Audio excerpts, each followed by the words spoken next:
Complete Works of Swami Vivekananda. Volume 6. Lectures and Discourses. Formal Worship. This lecture is reproduced from the Vedanta and the West. See Volume 4. Delivered in San Francisco area, April 10, 1900. All of you who are students of the Bible understand that the whole of Jewish history and Jewish thought have been produced by two types of teachers: priests and prophets. The priests representing the power of conservatism, the prophets the power of progress. The whole thing is that a conservative ritualism creeps in. Formality gets hold of everything. This is true of every country and every religion. Then come some new seers with new visions. They preach new ideals and ideas and give a new push to society. In a few generations the followers become so faithful to their master's ideas that they cannot see anything else. The most advanced, liberal preachers of this age within a few years will be the most conservative priests. The advanced thinkers, in their turn, will begin to hinder the man who goes a little farther. They will not let anyone go farther than what they themselves have attained. They are content to leave things as they are. The power which works through the formative principles of every religion in every country is manifested in the forms of religion. Principles and books, certain rules and movements. Standing up, sitting down. All these belong to the same category of worship. Spiritual worship becomes materialized in order that the majority of mankind can get hold of it. The vast majority of mankind in every country are never seen to worship spirit as spirit. It is not yet possible. I do not know if there ever will be a time when they can.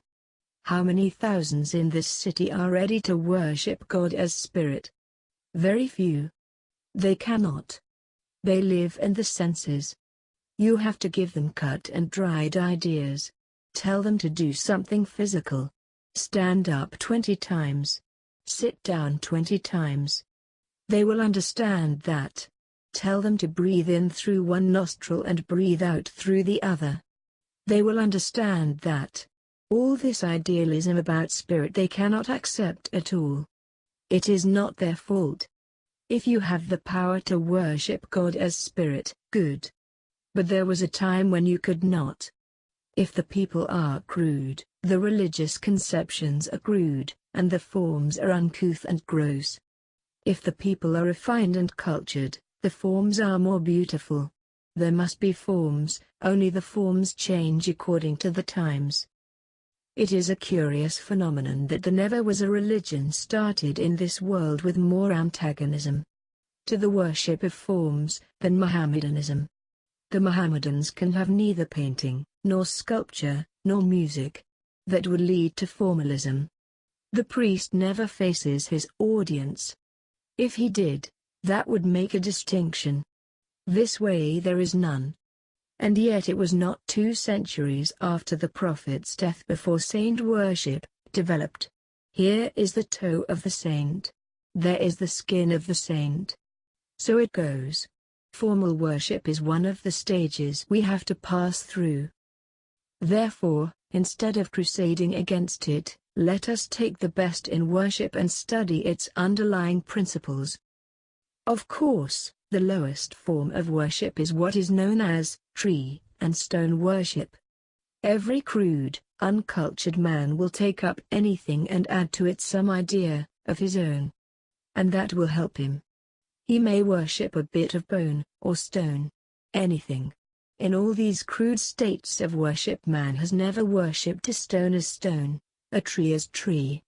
You know that from common sense. Scholars sometimes say that men worshipped stones and trees. That is all nonsense. Tree worship is one of the stages through which the human race passed. Never, really, was there ever worship of anything but the spirit by man. He is spirit, and can feel nothing but spirit. Divine mind could never make such a gross mistake as to worship spirit as matter.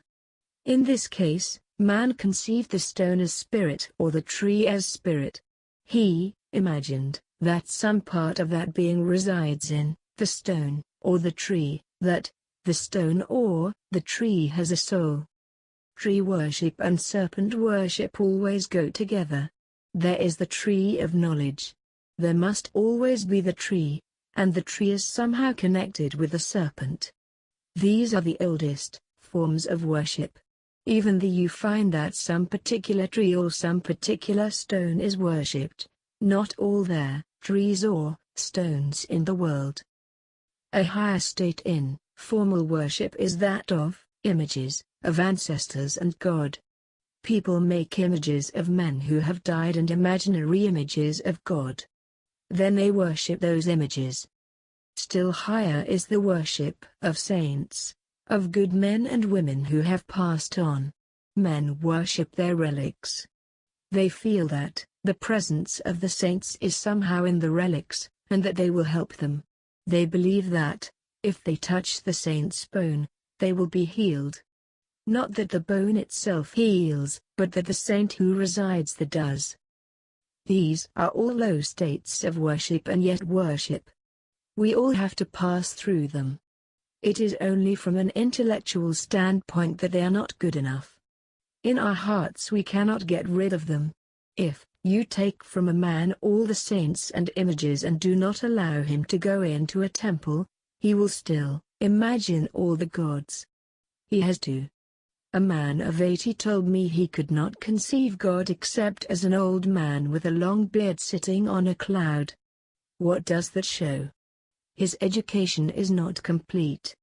There has not been any spiritual education, and he is unable to conceive anything except in human terms. There is still a higher order of formal worship. The world of symbolism. The forms are still there, but they are neither trees, nor stones, nor images, nor relics of saints. They are symbols. There are all sorts of symbols all over the world. The circle is a great symbol of eternity. There is the square, the well-known symbol of the cross, and two figures like S and Z crossing each other. Some people take it into their heads to see nothing in symbols. Others want all sorts of abracadabra.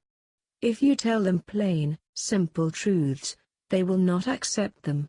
Human nature being what it is, the less they understand the better. The greater man, they think, you are. In all ages in every country such worshippers are deluded by certain diagrams and forms. Geometry was the greatest science of all. The vast majority of the people knew nothing of it. They believed that if the geometrist just drew a square and said abracadabra at the four corners, the whole world would begin to turn, the heavens would open, and God would come down and jump about and be a slave. There is a whole mass of lunatics today poring over these things day and night. All this is a sort of disease. It is not for the metaphysician at all. It is for the physician. I am making fun, but I am so sorry. I see this problem so grave. In India these are signs of the decay of the race, of degradation and duress. The sign of vigor, the sign of life, the sign of hope, the sign of health, the sign of everything that is good, is strength. As long as the body lives, there must be strength in the body, strength in the mind, and strength in the hand. In wanting to get spiritual power through all this abracadabra, there is fear, fear of life. I do not mean that sort of symbolism. But there is some truth in symbolistic. There cannot be any falsehood without some truth behind it. There cannot be any imitation without something real. There is the symbolic form of worship in the different religions. There are fresh, vigorous, poetic, healthy symbols. Think of the marvelous power the symbol of the cross has had upon millions of people. Think of the symbol of the crescent. Think of the magnetism of this one symbol. Everywhere there are good and great symbols in the world.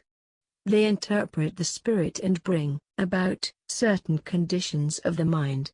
As a rule we find they create a tremendous power of faith and love. Compare the Protestant with the Catholic Church. Who has produced more saints, more martyrs within the last 400 years, during which both have been in existence? The tremendous appeal of Catholic ceremonialism. All those lights, incense, candles, and the robes of the priests, has a great effect in itself. Protestantism is quite austere and unpoetic. The Protestants have gained many things, have granted a great deal more freedom in certain lines than the Catholics have, and so have a clear, more individualized conception. That is all right, but they have lost a good deal. Take the paintings in the churches. That is an attempt at poetry. If we are hungry for poetry, why not have it? Why not give the soul what it wants? We have to have music. The Presbyterians were even against music. They are the Mohammedans of the Christians. Down with all poetry.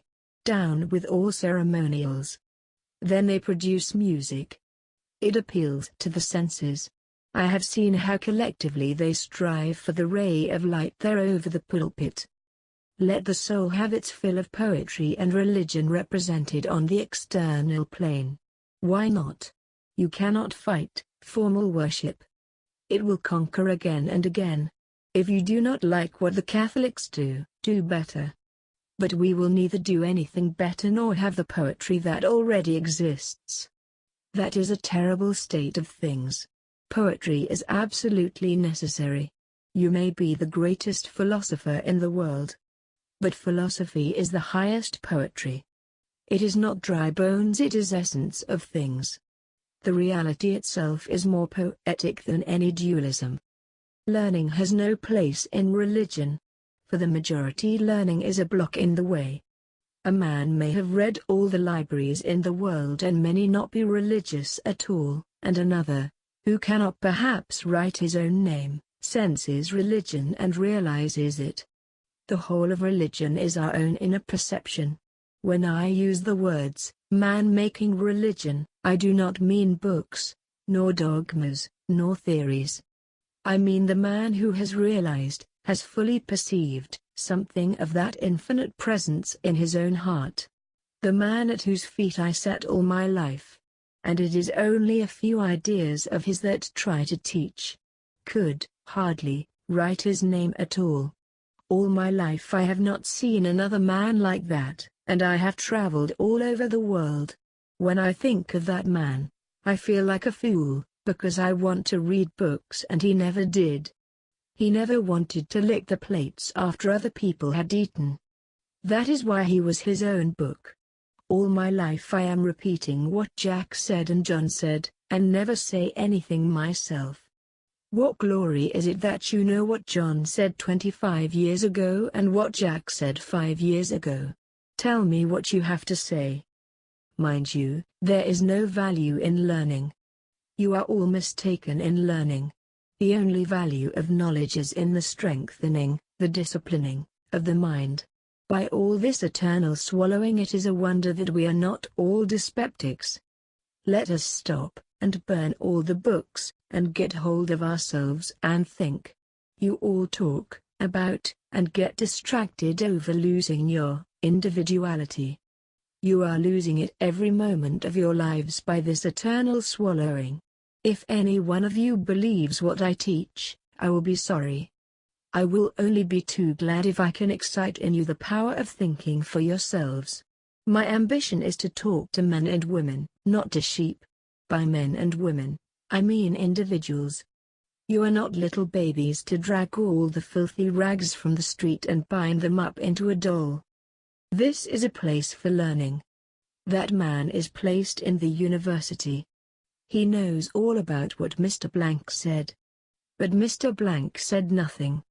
If I had the choice, I would say to the professor, "Get out. You are nobody." Remember this individualism at any cost. Think wrong if you will, no matter whether you get truth or not. The whole point is to discipline the mind. That truth which you swallow from others will not be yours. You cannot teach truth from my mouth. Neither can you learn truth from my mouth. None can teach another. You have to realize truth and work it out for yourself according to your own nature. All must struggle to be individuals. Strong, standing on your own feet, thinking your own thoughts, realizing your own self. No use swallowing doctrines others pass on. Standing up together like soldiers in jail, sitting down together, all eating the same food, all nodding their heads at the same time. Variation is the sign of life. Sameness is the sign of death. Once I was in an Indian city, and an old man came to me. He said, "Swami, teach me the way." I saw that man was as dead as this table before me. Mentally and spiritually he was really dead. I said, "Will you do what I ask you to do? Can you steal? Can you drink wine? Can you eat meat?" The man exclaimed, "What are you teaching?" I said to him, "Did this wall ever steal? Did the wall ever drink wine?" "No, sir." Man steals, and he drinks wine, and becomes God. I know you are not the wall, my friend. Do something. Do something. I saw that if that man stole, his soul would be on the way to salvation. How do I know that you are individuals? All saying the same thing, all standing up and sitting down together. That is the road to death. Do something for your souls. Do wrong if you please, but do something. You will understand me by and by, if you do not just now. Old age has come upon the soul, as it were. It has become rusty. The rust must be rubbed off, and then we go on. Now you understand why there is evil in the world. Go home and think of that, just to take off that rustiness. We pray for material things. To attain some end we worship God with shopkeeping worship. Go on and pray for food and clothes. Worship is good. Something is always better than nothing. A blind uncle is better than no uncle at all. A very rich young man becomes ill, and then to get rid of his disease he begins to give to the poor. That is good, but it is not religion yet, not spiritual religion. It is all on the material plane. What is material, and what is not? When the world is the end and God the means to attain that end, that is material. When God is the end and the world is only the means to attain that end, spirituality has begun. Thus, to the man who wants this material life enough, all his heavens are a continuance of this life. He wants to see all the people who are dead, and have a good time once more. There was one of those ladies who bring the departed spirits down to us. A medium. She was very large, yet she was called medium. Very good. This lady liked me very much and invited me to come. The spirits were all very polite to me. I had a very peculiar experience. You understand, it was a séance, midnight. The medium said, "I see a ghost standing here. The ghost tells me that there is a Hindu gentleman on that bench." I stood up and said, "It required no ghost to tell you that." There was a young man present who was married, intelligent, and well educated. He was there to see his mother. The medium said, "So-and-so's mother is here." This young man had been telling me about his mother. She was very thin when she died, but the mother that came out of the screen. You ought to have seen her. I wanted to see what this young man would do.